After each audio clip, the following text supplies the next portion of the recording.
اور اس کے ساتھ ساتھ ڈیولپمنٹ یہ بھی ہے کہ جناب جو کہ ادارے قومی خزانے پر بوجھ بنے ہوئے ہیں، قومی خزانے پر کیا ان کا بار پوری عوام اٹھا رہی ہے، پوری مملکت اٹھا رہی ہے، ان کی نجکاری کا فیصلہ کر لیا گیا۔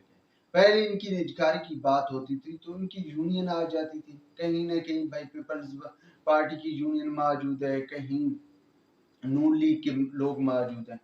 اب نگران سیٹ اپ میں جو معاملات ہو رہے ہیں وہاں پر یہ معاملہ نہیں چلنے والا۔ پی آئی اے اس وقت 750 ارب روپے کی مقروض ہے، ٹھیک ہے، اور پی آئی اے کے طیارے جو 2008 میں خریدے گئے تھے اور جو کہ انٹرنیشنل سٹینڈرڈ کے مطابق 45 ایئر، کم از کم 40 ایئر، اور پاکستانی لا کے مطابق غالباً 25 ایئرز ان کو جو ہے وہ فضا میں اڑ سکتے ہیں، ایک قانون ہے، وہ بھائی گراؤنڈ ہو چکے ہیں۔ کیا مسئلہ ہے کہ ٹیکنیکل سٹاف موجود نہیں ہے، جو سٹاف موجود ہے وہ حد حرام ہے، کام کرنے کو تیار نہیں ہے۔ اگر کوئی کام کرنے کو ہے تو اس یونین نے جو ہے وہ آ جانا ہے کہ بھائی ہمارے ورکر پر تشدد ہو گیا، فلاں ہو گیا، فلاں ہو گیا۔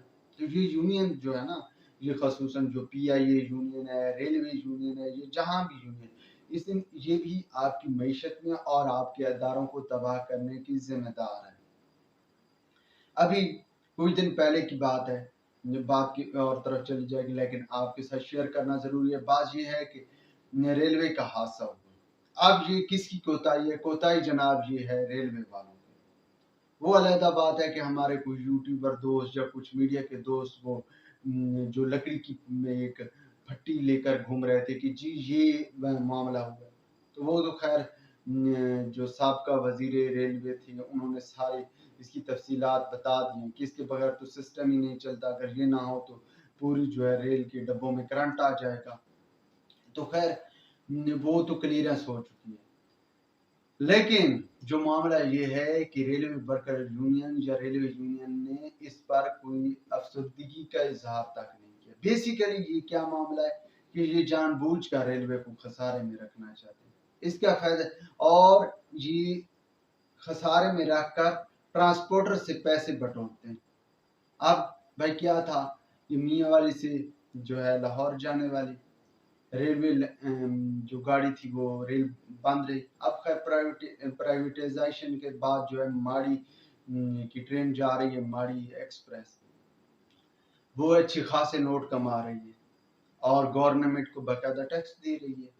تو بھائی جو نہیں جب چل رہی تھی یہ ریل تو اس کا براہ راست فائدہ ٹرانسپورٹر اٹھا رہا تھا اور من مرضی کے کرایہ وصول کر رہا تھا۔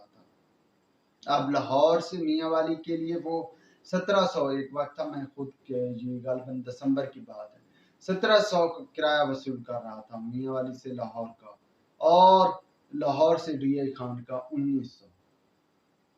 بڑی عجیب و غریب بات ہے۔ اب میاں والی سے ڈی آئی خان جو ہے وہ 170-80 کلومیٹر ہے، جبکہ میاں والی سے لاہور جو ہے وہ 298 کلومیٹر ہے، غالباً 300 کلومیٹر آپ کا۔